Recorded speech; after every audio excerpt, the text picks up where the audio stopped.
கொட்டி கிடக்கு. கண்ணிரண்டும் செவியும் திறந்து வைத்தால் சுற்றி சுற்றி இன்பம் இருக்கு.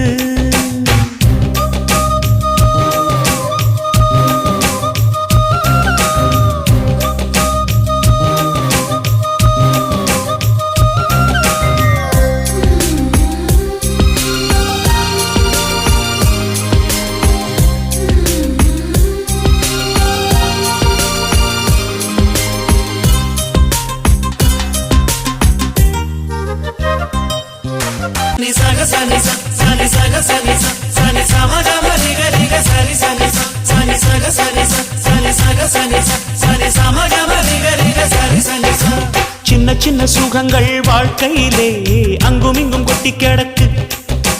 கண்ணிரண்டும் செவியும் திறந்து வைத்தால் சுற்றி சுற்றி இன்பம் இருக்கு.